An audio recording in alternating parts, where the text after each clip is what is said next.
Thank Yeah. you. I'd love to read the description if that's okay. Of course. Kind Yeah. of to help us get us in the mindset. Okay. Thank you. This episode explores the powerful connections between water, feminism, and matriarchal values in our culture. We go into how water is a vital resource and a symbol of life, healing, and resilience. Through the stories of inspiring women, we discuss the ripple effects of their actions to protect water resources and how these efforts collectively shape the future. We highlight women's critical role in water management and how empowering them can alleviate violence and suffering in marginalized communities. This episode invites listeners to reflect on water's cultural, environmental, and social importance, urging everyone to recognize their impact and join the movements toward water justice and gender equality. My name is Audrey, and I work with GSC in their AmeriCorps program, and I'm always at the garden most of my week and just vibing, living life, checking the energies. My title is A Person in the World. I got the inspiration for this episode by watching other women gather around in the water, being loud, being beautiful, being unbridled, just being what our generations have done before us. Hang out, be together, and have a great day. I love that. I love that vibe. I Girl. love women. I grew up, with just sisters or mostly sisters and mostly cousins that are girls, and ever since I stopped going to the beach or getting into water more, I'm not like the go with the flow little girl that my mom used to tell me I was. Now everything, especially with the life that we're forced to live, like everything has to go a certain way or else I'm going to feel like I'm not fulfilling my goals, I guess. Yeah. Feel that. And when it doesn't go a certain way, I'm like, what am I doing wrong? What could I do better? Like, why can't I be better? And it's just like, I don't want to worry about that. I just want to flow, like, in the ocean. But now that I'm older, every chance I get, I just want to appreciate it. Like, I always wish that I lived down south so I can watch the stars every night, because the ambient light is just ruining it. That whole saying is exactly why girls mature faster, because we're expected to, because if we are out of line, we could either, trigger a man to hurt us. Yeah. And then men are always like, well, that's why you need to learn how to fight. Where it's like, actually, You need to learn to not hurt you me. need to learn to just not hurt another human being. Yeah. Like Same. when people think, why do you hate men so much? I'm like, I don't hate men, but statistically, they're the number one danger against me as a woman. High rate of fighting, local people have a high rate of fighting them as well, and all they want to do is hit on women and have sex, and it's just, and I don't want to say it's for all people in the military, because I can see that the military is kind of like a brainwashing. Yeah, it's a brainwashing environment. They take you from your family and they isolate you, and then they put you on a boat with a bunch of people you can't be intimate with, and then when they get off, they have all this energy and just want to be with someone, even if it's just for a night. And it's just, I get that, but it's not good for them, and it's not good for our community. So that's how I correlate it with our rights, because, and also the whole, we don't even have rights to whether we decide whether they come here or not. So that's a big thing. It affects us so much for something that we have no power in. Can you share a story of how women in our community have come together to address water scarcity or pollution? Sorry, for this question, I was really trying to think, because I don't really, I can't say I've experienced or seen a lot personally, because I really just work all the time. But I guess in ways we try to, at the garden, try to find ways to preserve water, like rainwater, trying to come up with a permanent system for rainwater and catchments, so that we don't have to always use the hose and the public water. Also, because it's just better for the plants to use rainwater instead of our chlorine-filled water. What's it called? I know we were talking about like more individual, but I follow, Matriarchal Flores with Latexan and stuff like that. So those are the people that I learn most of this stuff from, and of course you and Maria and everyone that I've met in the last few years. I'm still learning a lot. That's my experience right now. I'm still learning a lot. I don't know a lot about it, and I don't really get a chance to get into those spaces because honestly, a lot of the time when there's protests and things like that, I'm literally at work or ending the day at work, so it's really hard for me to attend these kind of things. But I'm trying to just prioritize that stuff more, like this, like for the Walk for Water. Instead of, I had a car wash for my human services organization at GCC, but I decided not to go to it. I just gave me the supplies and went to the Walk for Water because it was more important. I'm like, I need to start choosing things that are really important to me rather than just what's important because I said, I'm committed to this, I'm going to do this. Thank you for replenishing with other people that came together for our good water in solidarity. Thank you. Because it took all those individuals to make like such a huge group that was just wanted to be together for the sake of water. How do you think matriarchal values influence our community's approach to water conservation and protection? Like from your work at the garden or your everyday life, do you see us trying to conserve water in any way, or is there any cultural ties to how you've seen us treat our water?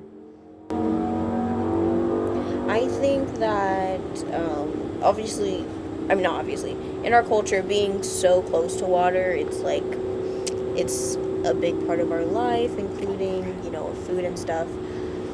But honestly, I think I've learned a lot about water conservation through my own teachers, like my environmental biology teachers, and it's just not that I don't see a lot of people trying to conserve more water, but I think we just need to learn more. And the people that I do see pushing us to learn more about it are women. MCCA, Pertahi Lateksan, Hitsa Lateksan. Yeah, I've been to one behind Hagatnya Mayor's office. Oh my God, yes. And it's just all women talking about it, and it's just so beautiful. And it was probably my favorite place that we visited out of it was on a field trip with my Taking Root internship. Mm-hmm. I was a mentor for children, high schoolers. Children. They are children, yes. And yeah, it was probably my favorite place we went to. It was so simple, it wasn't like such a fancy, luxurious place, but it was just so beautiful, and the women were so loving and open. Conserve your water the way you would conserve your energy, and conserve your energy more in general, because as women, like we've been saying, we give our energy to way too much, and water gives us so much energy. God, the rain, the flow of the ocean, the tides, powered stuff, how they have hydroelectricity. Yes, that sounds so cool. So there's so many different ways water also gives us energy, and take time for yourself, conserve your water, conserve your energy. Also, where are some places that people can go to refill their water bottles? What if you're out and about and you're just on these streets, probably not walking because Guam is not walkable. Yeah. But where's a place that you refill your water? So at GCC, we actually have in every single building there's a water dispenser fill up station. So I love that about GCC. For real. Yeah. So that's where I could fill up my water.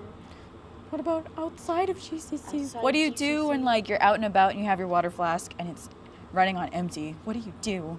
I honestly don't do anything. There's nowhere I know. I'm trying to find out where those places are. I really wish we had more accessible water. For real. Even homeless individuals or houseless individuals. I feel for them that they can't really have accessible water or bathrooms. Oh my God. Especially for those who have, like, their, women or Yeah. people who have periods, who are homeless. They just don't have that access, and it's just like everything just is collected. Everything is collectively connected. Collectively connected. I love it. So it's just like our access to things just affects everyone, and I just wish we had a more holistic government. I didn't come with fur. Like, men can go around without a shirt on and don't have to worry about being raped by a woman. 90% of the time. Cases. We're not saying that. Not never, but yeah. There's a higher chance of a woman being assaulted than a man. So it's just like, I'm not crazy. I'm not trying to be like, I'm not trying to be a man hater. I'm just scared. Water that's like a very set and forget, but having these sort of access to these systems and like to these services, it needs to come with education, just so we could be more sustainable. How shall we be more sustainable and totally decolonized if we don't know how most of this stuff works? Yeah, and everyone, since we're all in survival mode, or like with the hustle and bustle of this world, people don't really take the time to learn. Like, even, what's it called? People in poverty, like, they don't really get the chance to have these resources, or, even really think about these things. I realized growing up, like, and now that I'm older and I have the privilege to really think about these things, other than thinking, what am I going to have for dinner, or if I'm going to be able to have anything for dinner. So it's all, what's it called?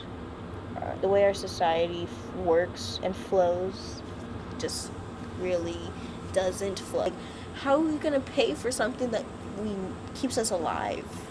And final call to action: conserve your energy, conserve your water. Like, please, and while you are conserving your energy, maybe take a dip in some water, cleanse yourself with some water. Maybe get some moon water, get that spirituality. Hi, my name is Sabina Perez. I'm currently a senator in the 37th Guam Legislature. I come from I'm a Familian Gozo and Cabeza. So my coming into political consciousness had a lot to do with my connection with the water resource. And so I have a lot of thanks to give to the indigenous communities where I was living at the time, which was in San Francisco. And I was taking this permaculture course. I was interested in reconnecting with the environment, looking for a career change, in fact. And so I took this permaculture course that was sponsored by an indigenous group. And one of the topics was water privatization. And this was about 2 decades ago. And so I learned what it was. I mean, it's a very abstract thing. For people that don't know about water privatization, it seems very abstract, but with very real consequences. And so the story that was shared with us was what happened when Bechtel privatized the water in Cochabamba, Bolivia. And it was a disaster. People were kept from accessing water which is a basic human right.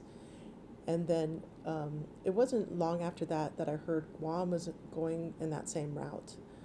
They were looking to privatize GWA through a multinational company. Bechtel was possibly one of the vendors. And so, of course, living from afar, I got a hold of, I started reaching out to the legislature, the senators at the time, and said, don't do this, it's a big mistake. I didn't get any response. I believe I contacted the CCU, who had the decision-making power. They were elected board, and so I was also reading the news, PDN, how it was all supported by the members. And so I thought, okay, my message is not getting through. Why don't I start a grassroots campaign? I'm going to come to Guam on a 3-week vacation and talk to everybody just to share the information. And in that 3 weeks, thankfully the community took the message, and at the time there was an election for the CCU board. And so the community was basically, they were against privatization. So I talked to teachers, students, workers, GWA workers, You know, there was also, that was at the time of the Labor Day picnic. And so I got 100 people to sign my petition.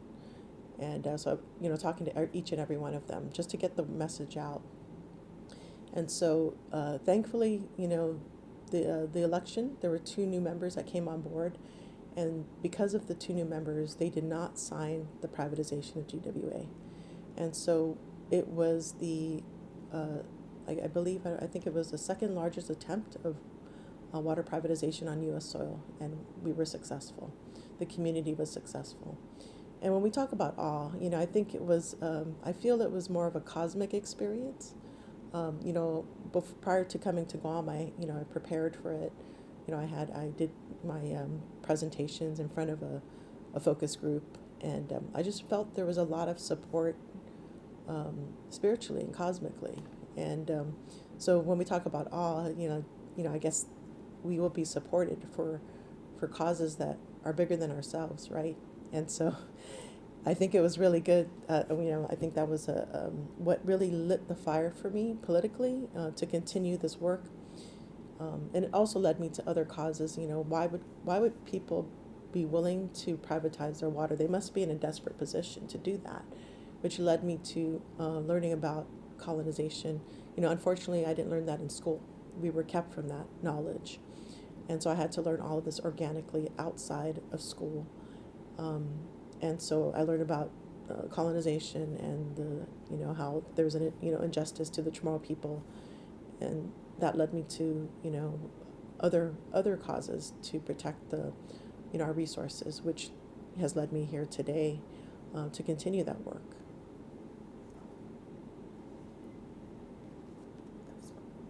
What year was that? For your 3 weeks of vacation and then coming out here and doing all this? Yeah, I think it was 2003. I don't recall. Is it 2003 or 2004 when I first started? But it happened to be the right time, and you know, things lined up and people heard the message. I think what's most important is there was a lot of unsung heroes that really fought this. So it wasn't just me; it was, you know, the community that came out in force. And so, you know, I want to thank the community for doing that, all the hard work. And, you know, I even heard from, you know, the GWA employee who's now a mayor in one of the villages today. And, you know, he was very grateful. He said, you know, everybody was demonizing GWA at the time. And he was very grateful that somebody came along and, you know, didn't take part in this, you know, I guess to him it felt like, you know, trauma. It was a trauma to you know, to be working for GWA and getting the abuse from, you know, people that really had interest in privatizing and taking away the rights to water for people of Guam. And so when we talk about emotional part of it, you know, I totally can see there's a trigger, you know, to traumas and, you know, being a, you know, colonized people. You know, there's so many things so many layers that we have to work through. There is. Can you share a story of how women in particular in our community have come together to address water scarcity or pollution? So I could talk about PLSR, Patella Texan, Sabre Tidian, and how they took up the fight to you know, stop open burn, open detonation. And so a lot of the members are women in that group. Of course, I don't want to single out women, but the women's work, right? So men can be very much a part of this work. I know oftentimes, you know, we don't want to exclude people, and it's oftentimes, you know, the idea of nurturing is considered women's work, right? But it could involve any gender, right? Men and women, and transgender. So, yeah. So I think that story is really important. You know, it took a long. I think with many activists, they're often ostracized, marginalized in the very beginning, and only when they're, I guess, validated, so to speak, by these bodies or, you know, these wins, then people accept them. But that's why it's so important that women that are running, that are heading this, especially like in Portay, Latex, and St. Bertinian. It's so important that they have the strength and resilience to carry on this work without knowing what the outcome could be. And I think it really comes down to what they see as just, right? And I think we have a lot to thank for, because of the work that they did. US EPA, even it takes a long time for government to really step in sometimes, and it's the activist community, the civil society that oftentimes are the leaders the leaders of these movements, right? And so it was great to have them start this work, and it was also very important, I must say, the government too, those that are in the government play a critical role. And we had, I guess, the stars aligned with the staff at US EPA, Guam EPA, to really hold Anderson Air Force Base accountable regarding their practices in regards to open burn, open detonation, which still has to be implemented, I feel. It definitely does. Okay, the next one, the connection. So we do talk about the matriarchal values within Guam and what our culture is and what it's growing into. How do you think matriarchal values influence our community's approach to water conservation and protection? Okay, so my perspective is that we have to change the paradigm, because right now we're very much in this industrialized, I guess, economy, right? So this idea that there's infinite amount of resources that can support infinite amount of economic growth. And we know that's not the case. We only have one Earth, but we're using it up as if we have 6 Earths. When it comes to, economic development, and when it comes to even the population increasing, right? We're now at like 8 billion people. And so, and the amount of consumerism being driven by markets, right? And so when we talk about changing that paradigm, I think it's really important to, think about how we existed prior to the industrialized economies. The industrialized economies, their basis is that we are distinct from the environment, that we somehow can control our environment, and we are separate from the environment, when in fact we are very connected. And so my thinking is that if we are to re-energize the matriarchal thinking, it's really about reconnecting ourselves with our environment and living within our ecological means. And that should be really the starting point of any economy if we want to sustain ourselves. The financial strain of accessing clean water can increase Guam's dependence on harmful relations like the U.S. or keep us from achieving independence. I would love your thoughts on this. Yeah, so the UN Declaration of the Rights of Indigenous Peoples, basically, it's one of the rights that Indigenous people has the right to control their resources and protect their resources. And so, we are ready.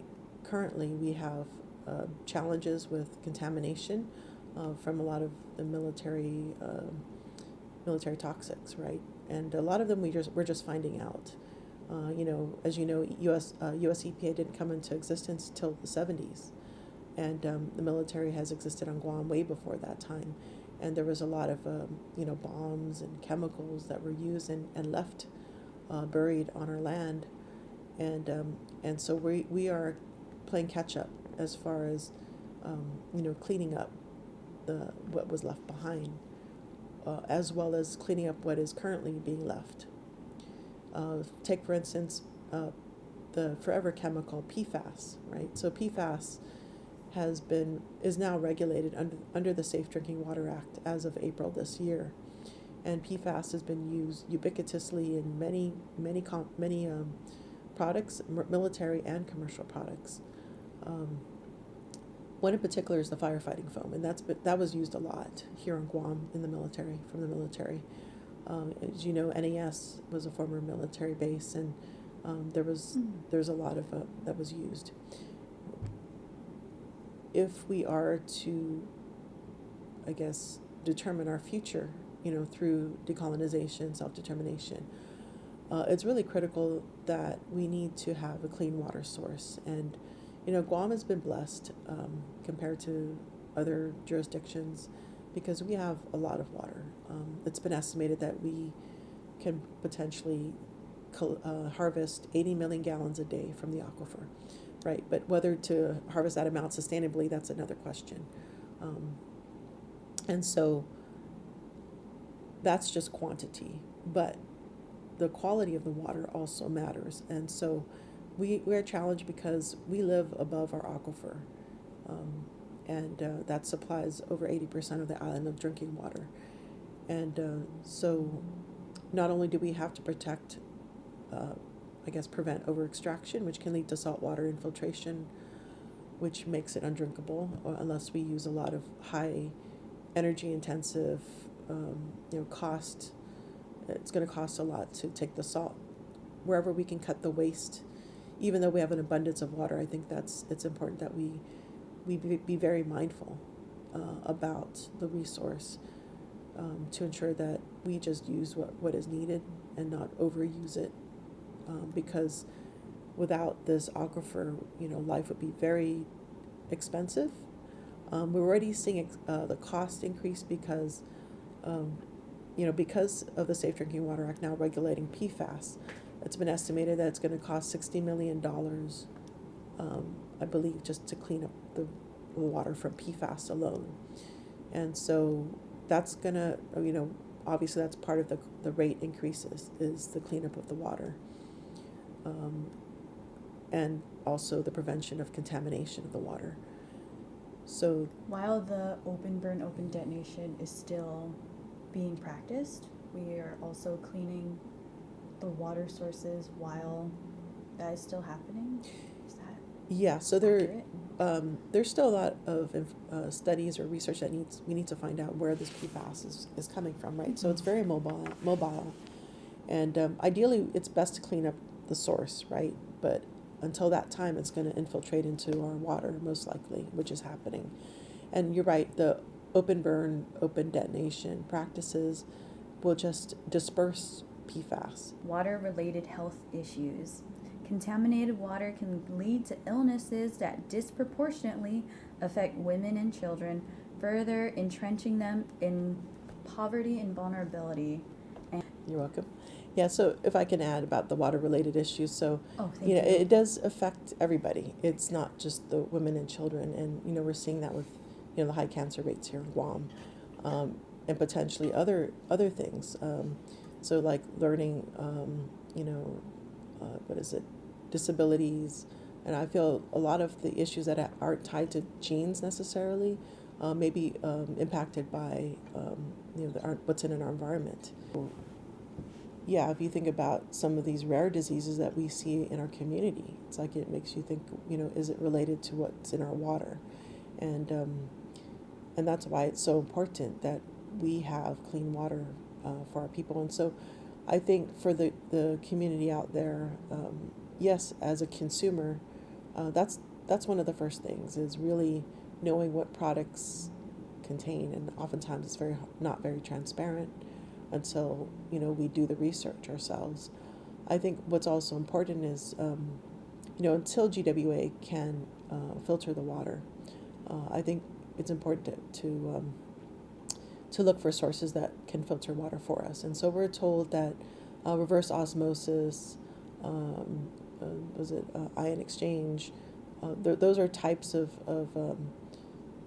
approved techniques that would clean the water from PFAS and other chemicals like dildrin. So dildrin is another one of those chemicals, as you probably heard, that has been found in our water wells, and some higher than others. There's one in Jigo, Dedido, and I believe in Manilao.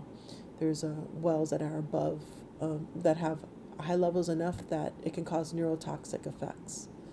And so dildrin is a banned chemical, but it's here. And so that's the mystery. It's why is it appearing in our water at such a high level in those areas? And so EPA, they're looking into that, but that's something that we need to follow up to ensure that they are, they have the answers, and what can we do moving forward to ensure that our water is safe for the community. Women's voices are often excluded from decision making about water resources, leading to policies that fail to address their unique needs. Do you feel there's an issue with lack of female representation when it comes to the decisions about our quality of water? So yeah, that's a good question, and I think looking at the most recent law that was passed, Bill 175, the damaging part was the part where they allowed for increasing density, increasing the use of septic tanks at increased densities. And so before that bill was passed and before it was signed into law, the regulations were that it would allow a septic tank for every half acre. And so this one allowed for every quarter acre for those that, for parental and decedent lots. So those that inherited their land from a living parent or a deceased parent. And so the problem with that bill is that there was nothing in the science that supported increasing density of septic systems. Septic systems by nature are just leaching effluent onto the land. Mm-hmm. And so whatever comes out from your sewage, whether it's nitrate, PFAS, pharmaceuticals, that's all going to eventually leach down into our aquifer, right? So it has the potential to do that. And so there was nothing in the science, in fact, on the contrary, there was evidence to show that by increasing density, you're going to increase nitrates, which is an indicator of other pollutants. And so when we talk about women's voices, a lot of those that supported it, there were men and women that supported that bill. But what we really need is that, like I said, the idea that a woman's work is not necessarily carried out by women, but must be carried out by men in these positions as well, and to prevent this harm. And so because that is signed into law, there's still work to be done, really looking, having a close eye on this, because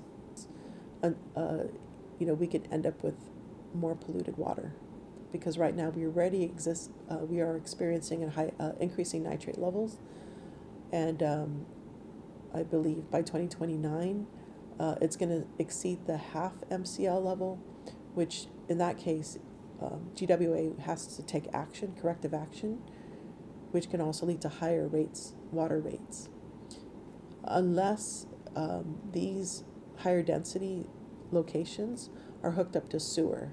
So I think that's the solution that I was proposing, is that if you want to develop in a higher density fashion, you need to ensure that you're hooked up to sewer, so we're not leaching those chemicals into the aquifer.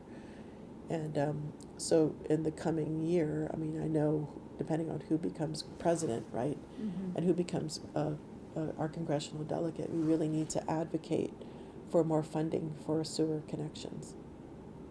So did they bypass your suggestion because it was cheaper to get to go with the way the bill is now?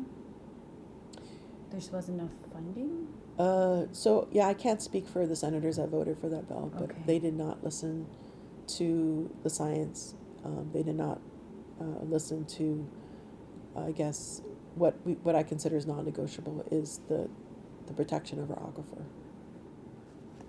Thank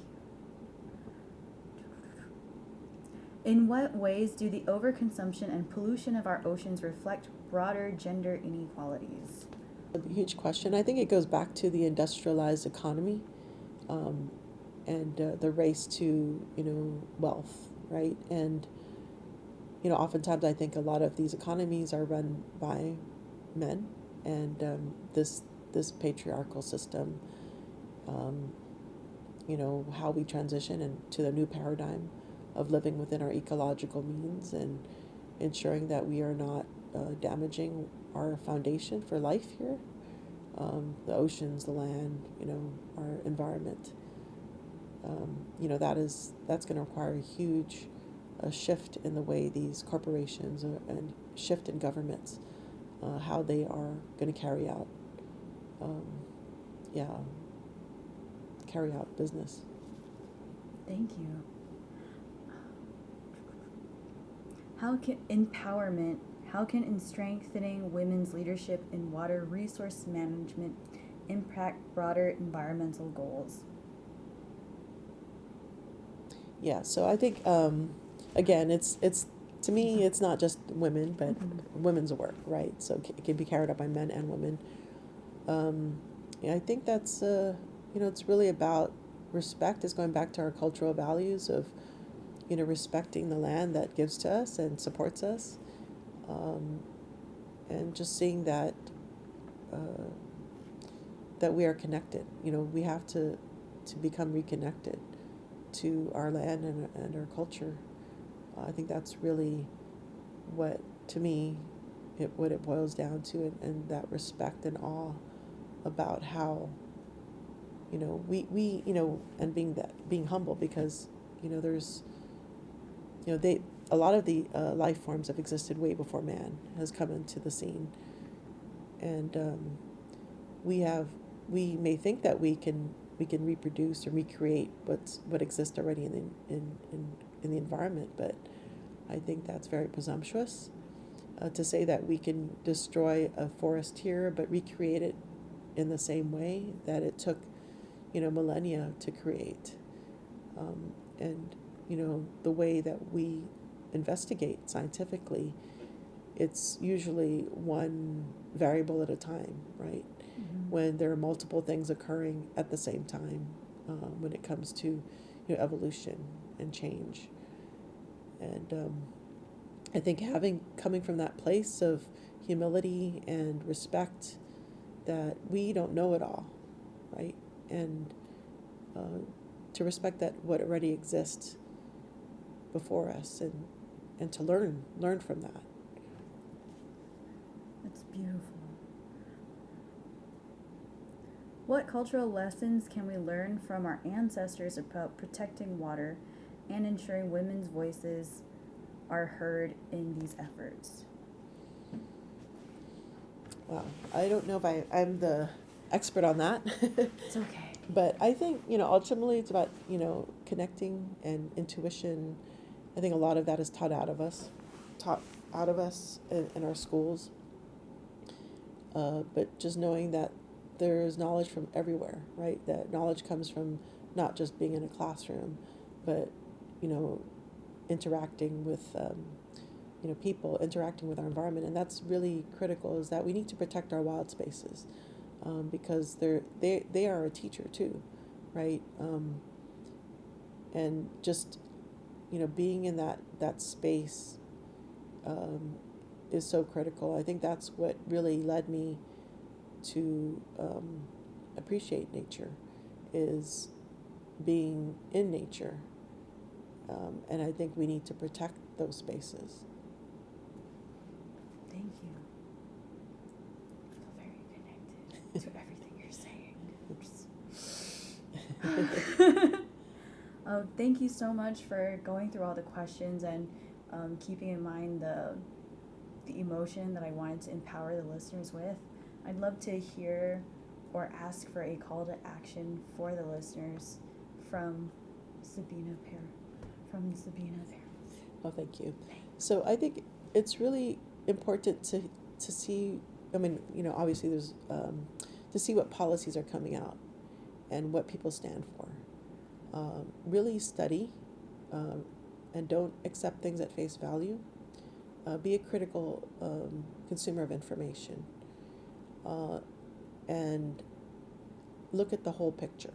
I think those are really, really important things, because oftentimes I think, people don't have all the information, and it's that access to information that is what prevents us from making informed decisions.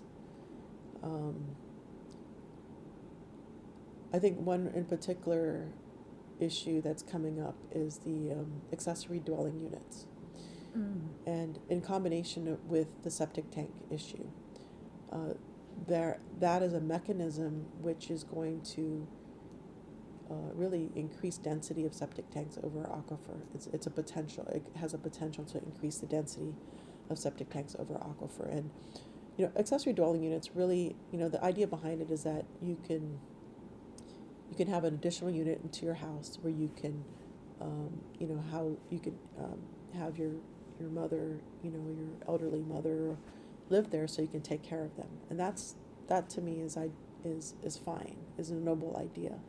But when now you are increasing density and not having sewage hookups, then that whole context changes, right? And if we're thinking that maybe it's not necessarily your elderly mom or dad that's going to live there, but now you're going to rent it out. So this idea that it's, but that's what I mean by critical thinking. It's like look beyond what the information that's being provided and look at the full context of any policies coming out of this body, and be a voice of, don't be afraid to ask questions, even though you may not have all the information too as well. Ask questions, because the laws that are being passed can have large impacts, right, to people's lives. And I know our community is burdened many times just by living the day-to-day, being able to carry out the day-to-day operations, and looking at the policies that we make is an extra. It requires a lot of extra effort. But I think that's why it's important to maybe, ask questions. Simply just looking for answers is a good start. Mm-hmm. Can I ask, where can people go to find policies, or policies that are in the work or that are coming up? Yeah, so it's hard to say what's coming up because until it's introduced, right? Then you don't know necessarily. But of course, the Guam Legislature website, watching the public hearings, the questions that are being asked, I think that's really a good source of information. I think as an Indigenous person, I think it's about, seeing that our island is, it's very unique. I've lived in other places, I've been to other places, and coming back to Guam and moving back to Guam has made me realize how special Guam is, and how unique our culture is, and we need to make sure that we preserve it and protect it. To be vague, you could tell us what village you're from, or your age. Okay, I am number 5. Your position. I am 80 years old. I'm a great grandma.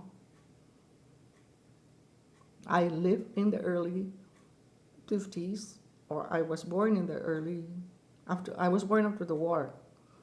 And that was what I witnessed after my birth while growing up. What did you witness? How we get our water.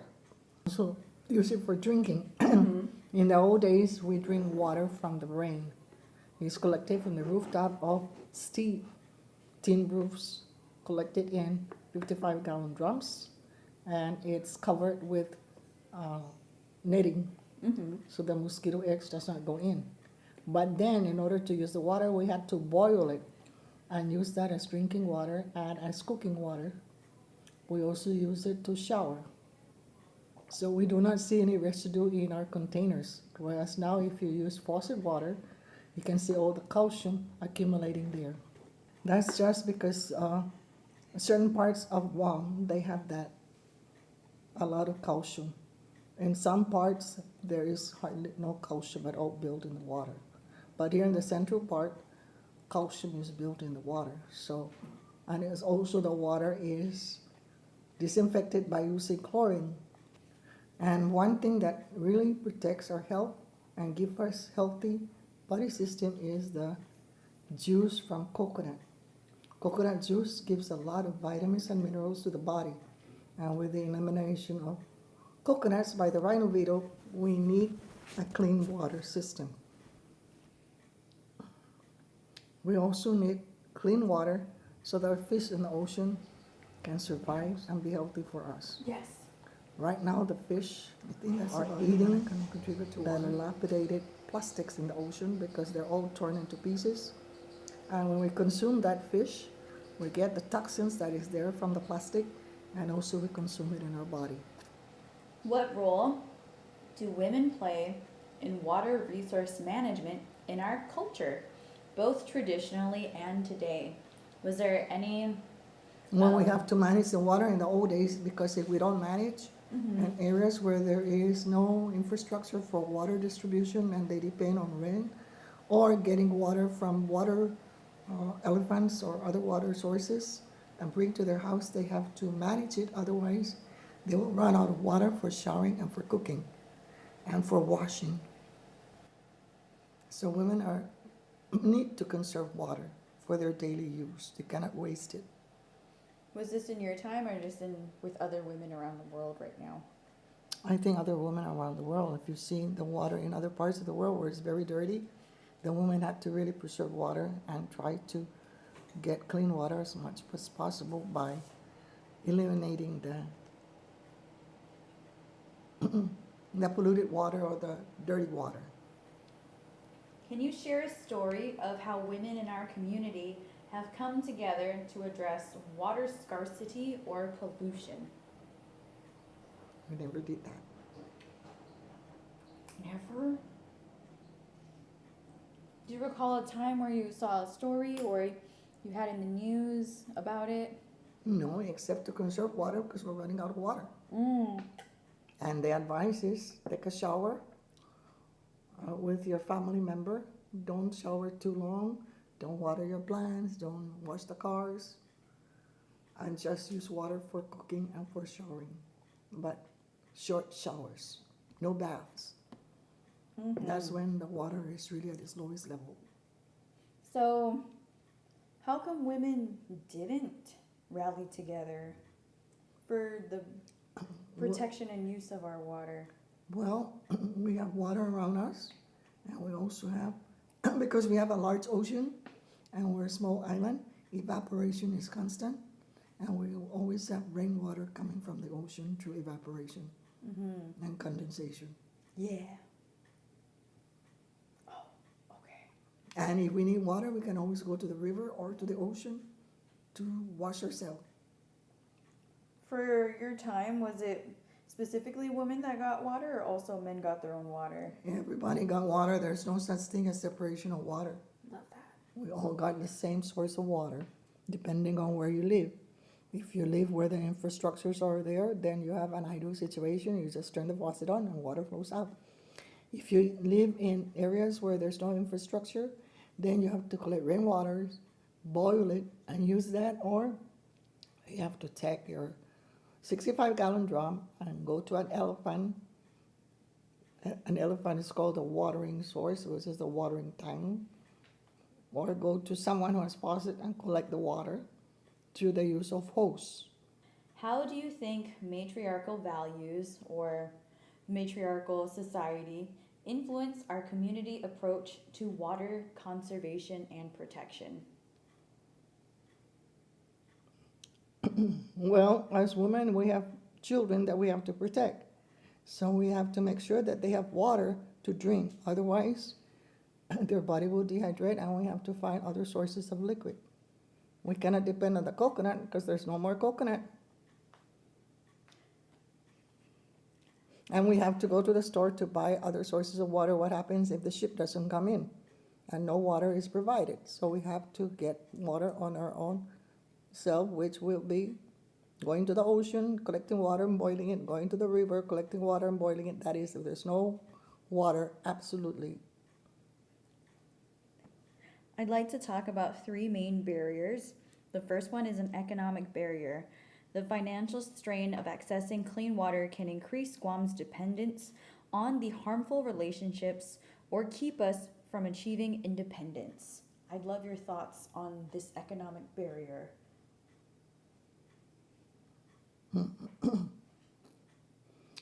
Well, there are too many political entities engaged in this that you have to pay so many people to get clean water. And then the rate of water consumption keeps increasing due to too many employees. Some of them are unnecessary. Repetition of work. And with the technology being up to date, we probably would not need any more meter readers to go out because all we have to do is look at the computer read it, and see the consumption.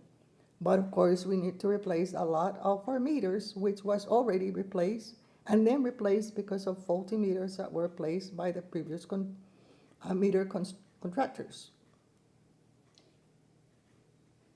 The next is water-related health issues. Contaminated water can lead to illness that disproportionately affect women and children, further entrenching them in poverty and vulnerability. What are your thoughts on this barrier?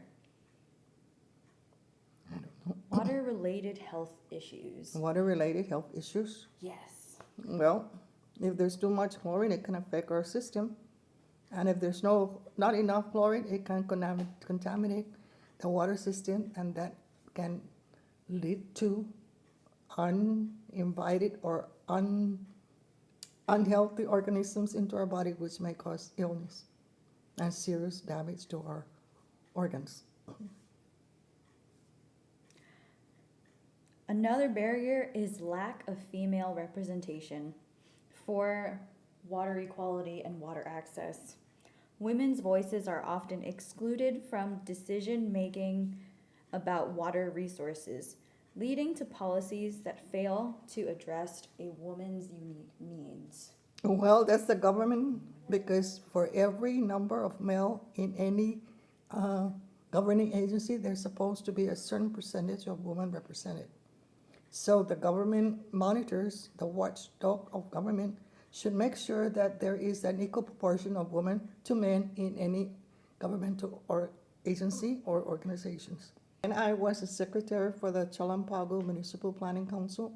I was the only female. Everybody was a male. So I made a joke when I went in, and I said, the reason why you guys recruited me was because you have to comply with the law. Because for every number of male, you have to have a female. And they laugh at me, oh yeah, do we know? I said, yeah, I know that you know. So it's supposed to be like that. Same as nationality or race. Depending on the ratio in the population, you're supposed to employ matching the ratio of certain number of different races of people.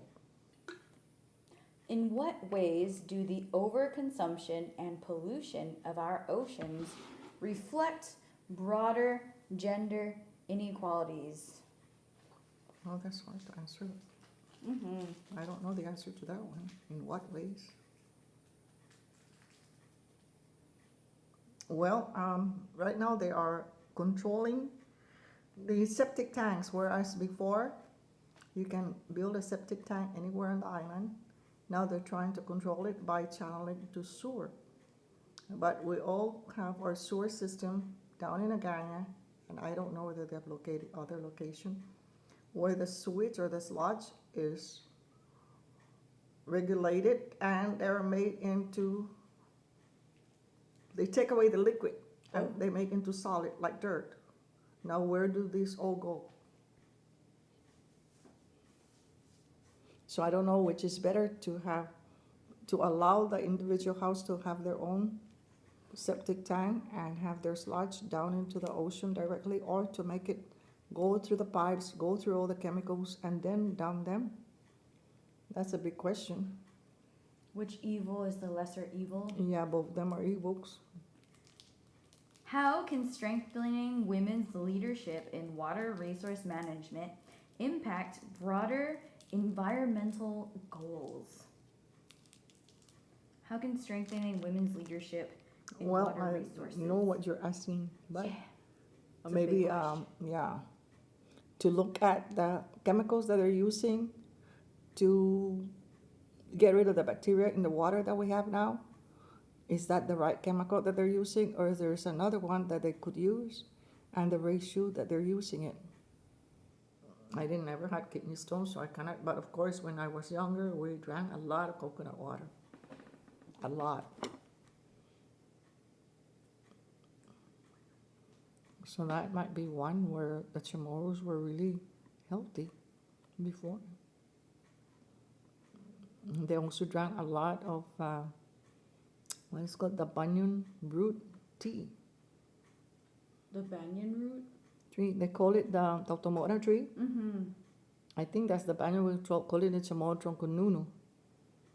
have to look in the dictionary. You know, at the EOG field house, Right. on the corner there facing the Department of Agriculture, the agriculture office, which used to be a dormitory, that is Halik Nuno, that's Tronco Nuno.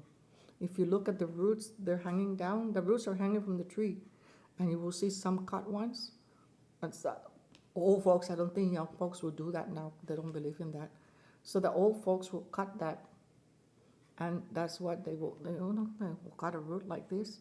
They come home. They will slice that into like cinnamon sticks, tiny sticks, and they will boil that, and the water will turn like tea, and that's what they drink. And they all have a good system. What color is the tea? Like the color of the tea when you have it, it's like reddish brown. There's one that is Guam local remedy, same as the young coconut juice. How do military activities in and around our waters affect women's rights?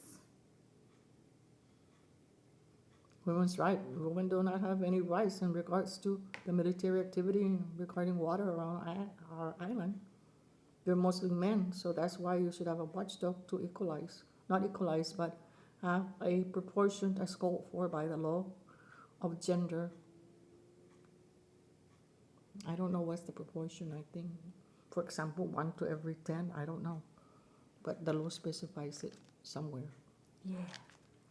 What cultural lessons can we learn from our ancestors about protecting water and ensuring women's voices are at the forefront of these efforts?